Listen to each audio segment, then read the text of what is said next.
The explosion ripped through the night like a scream I never forgot, but it was Jake's silence afterward that shattered me most. I'd waited 3 years for his boots to hit the soil of our dusty Kansas hometown, picturing hugs and beers under the stars.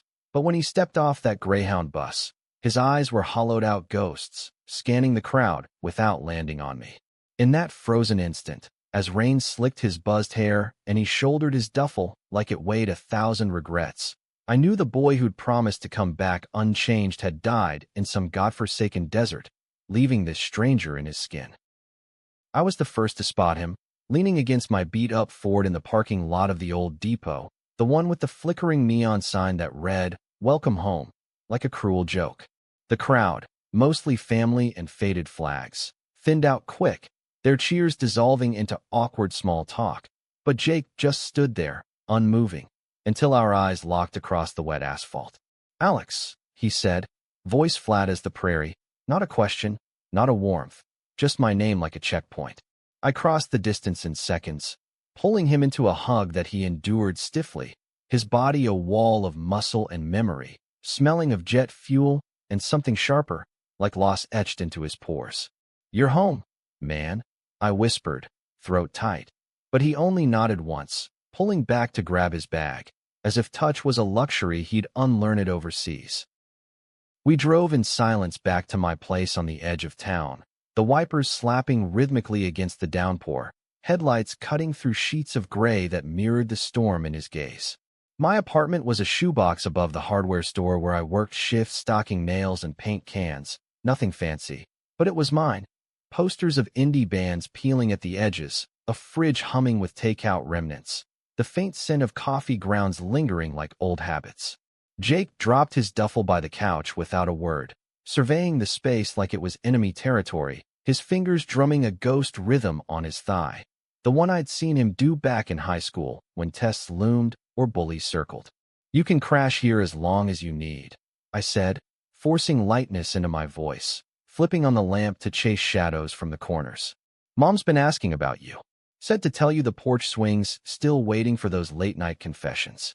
He grunted, sinking onto the couch, elbows on knees, staring at the floorboards as if they held maps to forgotten minefields. I busied myself in the kitchenette, brewing coffee strong enough to wake the dead, sliding a mug his way with a pack of sugars, black with 2, just like always. His hand brushed mine, taking it, a spark of the old Jake flickering before his grip tightened, knuckles whitening. "Thanks," he muttered, but his eyes stayed down, tracing cracks in the ceramic like they were fissures in his soul. That night, as thunder rolled distant over the fields, I lay awake in my bed, listening to his breathing from the pullout, shallow, ragged, punctuated by murmurs I couldn't decipher, words like clear and hold twisting in the dark. He'd always been my anchor, the one who pulled me out of my own messes, but now he was adrift, and I was the fool clinging to the rope, praying it wouldn't snap. The next morning dawned too bright, sun slicing through the blinds like shrapnel, and Jake was already up, lacing his boots with mechanical precision when I shuffled out, rubbing sleep from my eyes. "Coffee's cold," he said without looking up, but there was a pot fresh on the burner, steam curling like an olive branch. I poured a cup, leaning against the counter, watching him tie double knots, his forearms corded with veins that spoke of weights lifted in war zones, not gyms. "What's the plan today?" I asked, casual as I could manage, though my chest ached with the weight of unspoken questions.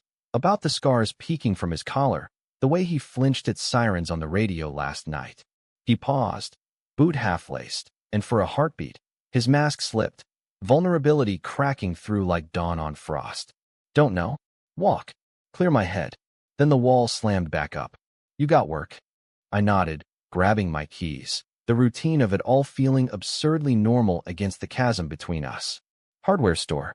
Swing by if you want. Mr. Harlan's been dying to shake your hand, call you a hero." Jake's laugh was a bark, short and bitter, as he stood, towering in the cramped space. "Heroes don't come back in pieces, Alex." The words hung heavy, and I reached out, gripping his shoulder, feeling the tremor he tried to hide. "You're whole to me," I said softly, meaning it more than he could know, my thumb brushing the faded tattoo of our initials intertwined from a drunken summer night. a secret pact under fireflies. He shrugged off my touch gently, but not before his eyes met mine, storm gray, searching, holding a plea he wouldn't voice. "See you later," he murmured, slipping out the door into the glare, leaving me with the echo of his footsteps and a heart pounding too loud in the quiet. Downtown Eldridge was the same postcard lie it always was, clapboard storefronts lining Main Street, the diner slinging hash browns to farmers in flannel, kids on bikes dodging potholes like they owned the world. I clocked in at Harlan's, the bell jingling a welcome that felt hollow without Jake's shadow at my side, and spent the morning hauling lumber, the splintery weight a poor distraction from the reel in my head. His hollow stare, the way he'd leaned into that hug just a fraction before pulling away. Harlan, grizzled and gap-toothed, clapped me on the back mid-aisle. "Heard your boy's back. Tough as nails, that one. Bring him round. Got a job if he wants it, fixing fences or whatnot." I forced a grin, stacking 2x4s. "Yeah, he's adjusting. Adjusting." What a tidy word for the wreckage I'd glimpsed in his eyes, the way he'd stared at his reflection in the bathroom mirror this morning like it was an imposter. By lunch, the store emptied to a trickle, and I stepped out back for air, the gravel crunching under my boots as I lit a cigarette. Bad habit Jake used to tease me about, stealing drags just to blow smoke rings at the moon. The alley backed onto the park where we'd carved our names into the old oak, a juvenile rebellion against the town's whispers about boys too close, too soft in their affections. Back then, it was innocent, sleepovers turning to hearts, his hand lingering on mine during scary movies, the electric buzz of unspoken what-ifs humming between us like summer static. But enlistment had stolen him away at 18, a flag-waving escape from the closet we both tiptoed around, leaving me to navigate college dropouts and dead-end jobs alone, nursing a crush that bloomed into something fiercer in absence. A shadow fell across the chain link, and there he was, Jake, hands shoved deep in his pockets, posture screaming "Don't approach." "Harlan send you?" I joked, exhaling smoke away from him, but he shook his head, kicking at a loose stone. "Nah, just wandering." He glanced at the cigarette, a ghost of a smirk tugging his lip. "Still poisoning yourself, huh?" The tease landed soft, a thread pulling us back, and I offered it over. He took a drag, slow and deliberate, eyes closing as if reclaiming a piece of before. We stood there, sharing silence laced with nicotine, the park's laughter filtering through like a distant radio. "Missed this," he admitted finally, voice low, handing it back, our fingers brushing longer than necessary. My pulse jumped, but I played it cool, stamping it out. "Missed you more." He looked away, jaw tightening, but didn't deny it. In that moment, under the relentless Kansas sun, I dared hope the ice was thawing. Just a drip, but enough to wet the parched ground between us. Afternoon dragged with customers haggling over screws and sealant, their small-town gossip a white noise I tuned out, mind replaying Jake's reluctant admission like a vinyl scratch. By quitting time, the sky bruised purple, and I found him at the apartment, sprawled on the couch with a beer from my fridge, staring at the TV's static flicker, some war documentary droning about strategies and sacrifices. "Steal my brew," I teased, dropping my keys on the counter, but he didn't rise to it, just slid another cold one my way across the coffee table. "Figured you earned it." We clinked bottles, the glass chime a fragile toast, and settled in, the screen's glow painting his face in blues and grays. The narrator's voiceover blurred into white noise as Jake's leg pressed against mine, accidental at first, then not moving away. Heat bloomed where denim met denim, a current I hadn't felt since that last night before he shipped out, when confessions teetered on our tongues like rain on leaves. Halfway through, he muted it, the sudden quiet amplifying our breaths.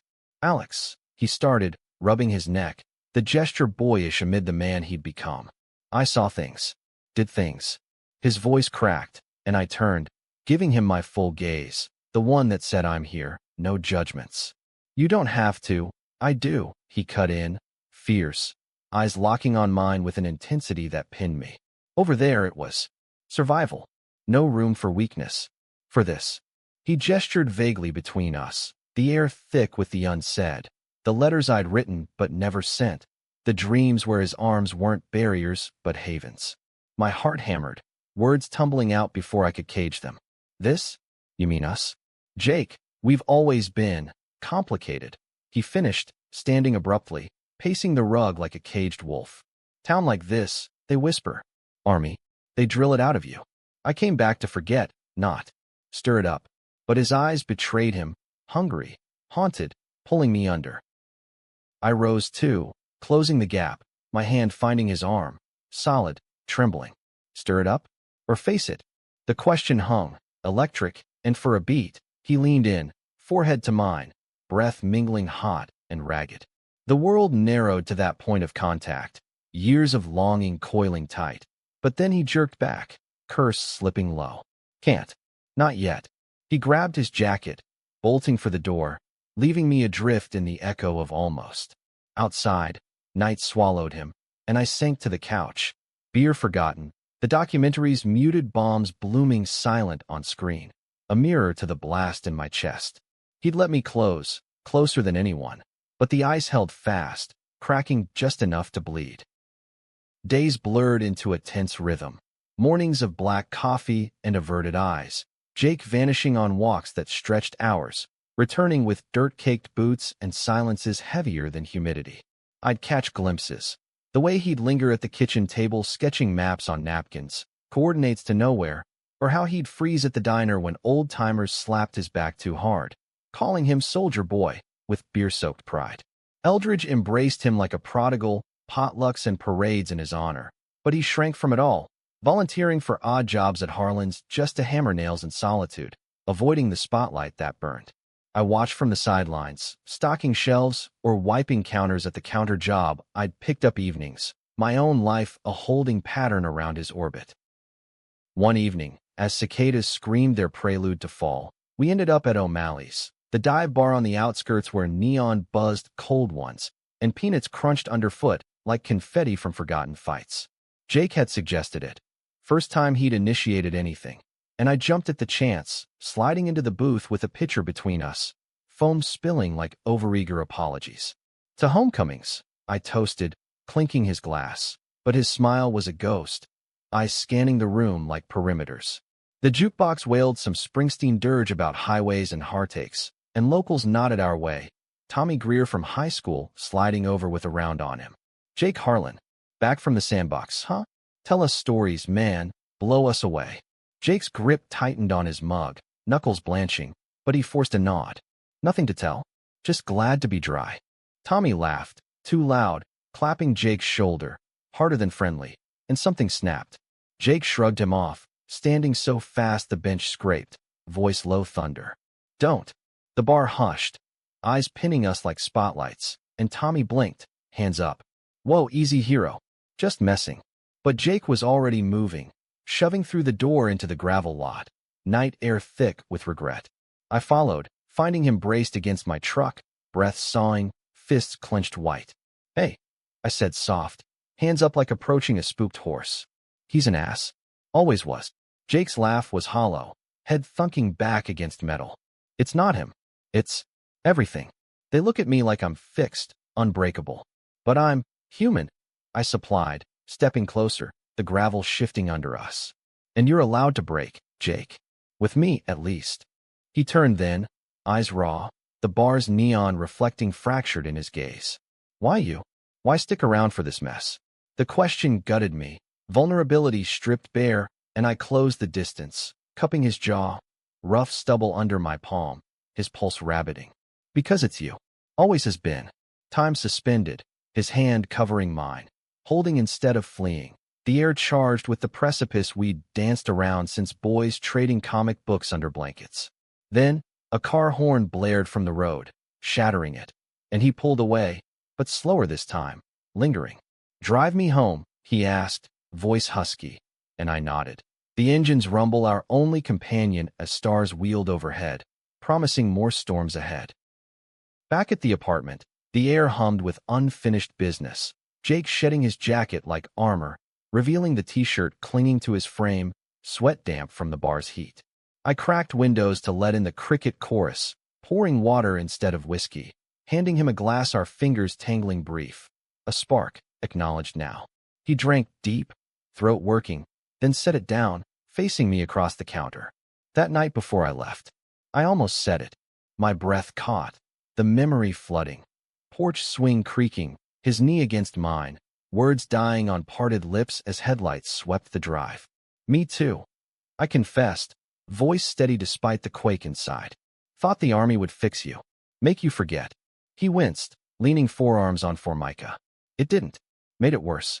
Over there, in the sand, you'd pop in my head. Your laugh, that stupid grin, and it'd fuck with my focus. Kept me alive, maybe, but guilty as hell. Guilt. The word landed like a grenade, fragments of prejudice and self-loathing I'd glimpsed in his letters, the ones postmarked with restraint. For what? Feeling. I pressed, rounding the counter, space shrinking. Or for who? His eyes met mine, fierce, fractured. Both. Town talks, Alex. Always has. Those two, thick as thieves, too much, if you know what I mean. And the unit? Don't ask, but they sense it. Weakness. The confession poured, dam breaking, and I pulled him into a hug, not tentative now, but fierce, arms banding his waist as his wrapped mine, tentative at first, then crushing. We stood like that, heart's thundering duet, his chin on my shoulder, breath hot against my neck. You're not weak, I murmured into his hair. You're the strongest bastard I know. He shuddered, a sound half sob, half relief, and for the first time since his return, he melted, just a fraction, but enough to flood me with hope's dangerous thaw. But dawn brought the backlash, Jake rising before light, brewing coffee with hands that shook, avoiding my eyes over mugs. Last night. Too much, he muttered, lacing boots again, the ritual of retreat. I reached across the table, stalling him. Too much good, you mean? He paused, conflict etching lines around his mouth. Scary good. Then he was gone, door clicking soft, leaving me with the steam's curl and a resolve hardening like mortar. Work that day was a blur. Harlan prattling about inventory, customers blurring into faces, but my mind mapped strategies, ways to chip at his walls without toppling them. By evening, word rippled through the store. Jake at the VFW hall, roped into a veteran's meet, faces from his unit stateside mingling with locals in ill-fitting suits. I drove over after shift, parking curbside, peering through windows at the cluster, beers foaming, stories swelling like war tales. Inside, smoke hazed the air, laughter booming false over pool cues cracking. Jake held court at a table, posture rigid, nodding through toasts that glorified ghosts. I hung back, nursing a soda at the bar, until his gaze snagged mine across the room. Relief flashing brief before duty pulled him under. An hour ticked, and when he finally extricated, sliding onto the stool beside me, tension coiled in his shoulders like barbed wire. Didn't expect you, he said, signaling for water, voice pitched low. Heard the echo. Figured you could use backup. He huffed, almost a chuckle, elbow brushing mine, a deliberate anchor. Always the rescuer. We talked then, halting at first, about the hall's stifling air, the way old Sergeant Ramirez eyed him like a project. Then deeper, his voice dropping to confessions of nights spent staring at stars that weren't Kansas's, wondering if I'd moved on, found someone who fit the town's script.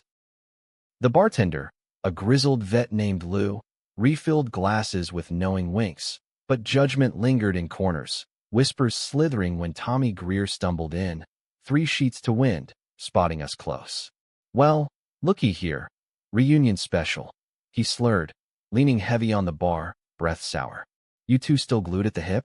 Or did the desert straighten you out, Harlan? The jab landed ugly, laced with the town's undercurrent, and Jake stiffened, glass cracking under grip. I shot Tommy a glare. Beat it, Greer. Night's young without your charm. But he laughed, mean, turning to Jake. Heard stories from your CO? Close calls, huh? Saved your skin, but left you. Twitchy. Jake's face drained, a mask slamming down, and he slid off the stool, voice ice. Walk away. Tommy didn't, pressing closer, and chaos erupted. Fists flying, Jake's swing connecting clean with Tommy's jaw, the crack echoing like rifle fire. Bouncers hauled them apart, me shoving between to pull Jake back, his chest heaving, eyes wild with something primal, post-combat echo. Outside, in the alley's chill, he slumped against brick, knuckles split and blooming red. Shit. He gasped, sliding down head in hands. I knelt, tilting his chin, inspecting the damage. Minor, but the real wound festered deeper. You okay? Stupid question, but he nodded, pulling me down beside him, our shoulders knocking solid. Heard worse. Said worse to myself. The admission hung, raw, and I wrapped an arm around him, holding steady as tremors racked him, not from the fight, but the floodgates cracking wider. Let it out, I whispered, and he did, words tumbling. Sandstorms of doubt, barracks taunts veiled as jokes, the isolation of loving in silence. I listened, heart aching, fingers tracing soothing circles on his back, the night wrapping us in tentative cocoon. Sirens wailed distant, cops for the brawl, and we bolted, laughing breathless as we piled into my truck, peeling out before badges flashed. Adrenaline sang in our veins, Jake's hand finding mine over the gearshift, gripping tight as we raced back roads, windows down, wind whipping confessions into the dark. I love you, he said finally, simple as sunrise, when we parked at the quarry's edge, stars mirroring the sprawl below. Always have. Feared I'd lost that part of me. I turned, cupping his face, thumbs brushing tears he didn't hide. You didn't. And I love you too, fiercer for the weight. Our kiss was inevitable, soft at edges but deepening with years' hunger, no rush, just reclaiming. He tasted of salt and beer, hands framing my jaw gentle, as if I were fragile. When we broke, foreheads pressed, he whispered, stay close. Always, I vowed, and in that quarry hush, the ice fully melted, leaving pools of possibility. But homecomings aren't fairy tales, and dawn brought the reckoning. Jake's phone buzzed relentless. Harlan with news of Tommy's loose jaw and loose lips, whispers already snaking through Eldridge like prairie fire. Fight at VFW. Harlan decked Greer over. Words, the gossip mill churned, twisting truths into scandals. The words, laced with implications that cut deep in a town where flags flew high, but rainbows hid low. We holed up that day, blinds drawn against prying eyes, Jake pacing circuits while I fielded calls, assuring Mom it was nothing, just boys being boys.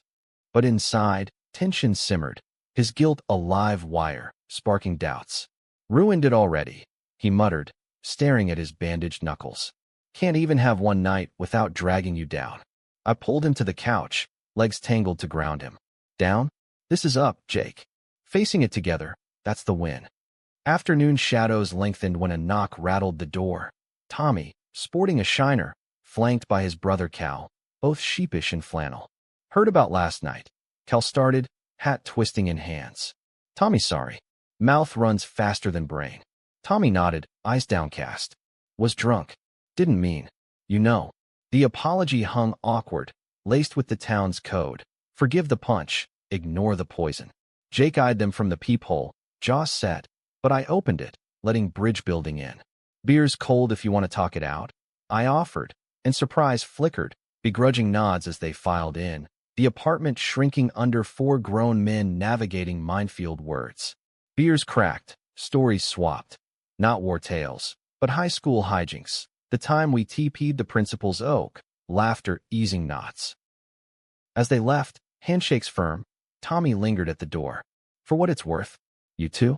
Good for each other. Town needs more of that. The door clicked shut, and Jake exhaled, sinking against me. Did hell freeze?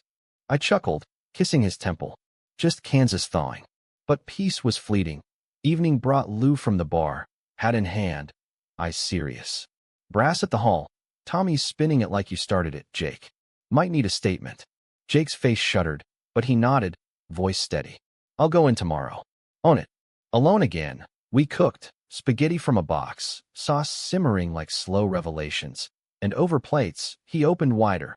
Letters from his sister in Denver, urging him to visit, escape the whispers. Nightmares that woke him gasping your name. Alex, a lifeline in dark. I shared too. My stalled our dreams, sketches gathering dust, the loneliness carved deeper by his absence. Vulnerability wove us tighter, touches lingering, kisses stolen between bites, tender explorations of rediscovery. Night fell gentle, but sleep evaded, Jake's head on my chest, fingers tracing my ribs as rain pattered revival. What now? He whispered, fear threading hope. We build, I said, hand in his hair. Day by day. No hiding. He lifted, eyes searching mine, and kissed me slow, ceiling packed. Morning came with resolve. He dressed for the station, me tagging along for moral, the drive tense, but united. Cops were fair, Tommy's bruise a badge of mutual folly, charges dropped with warnings. Outside, sun high, Jake pulled me into alley shade, backing me against brick. Thanks for the anchor. His kiss was fierce, claiming, and I melted, hands fisting his shirt. Always your harbor. Weeks unfolded like chapters reclaimed. Jake taking Harlan's fence-mending gig, hammer swings rhythmic therapy, me dusting off sketchpad, lines flowing freer with his muse across breakfast. Town simmered, stares at the diner, nods cooler, but allies emerged, Lou pouring free rounds, Mom inviting us for pie with knowing smiles. One Sunday, at the quarry again, we spread a blanket, beers chilling in creek water, talking futures, Denver maybe, or staying to rewrite Eldridge's script.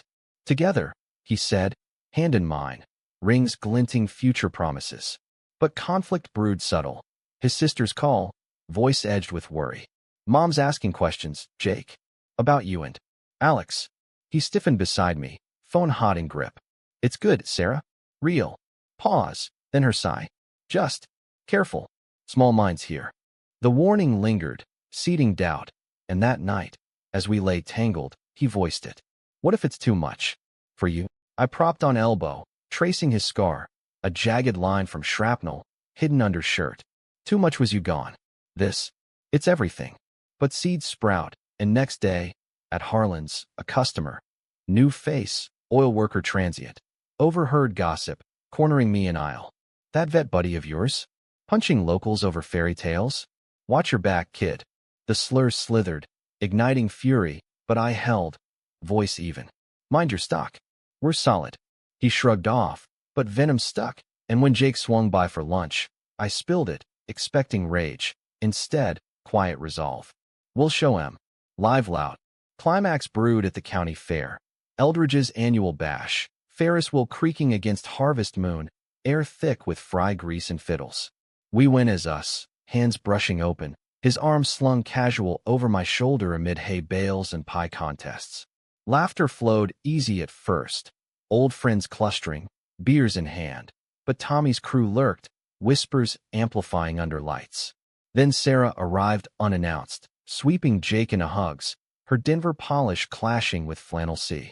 Brought reinforcements, she grinned, linking arms with me, her acceptance a shield.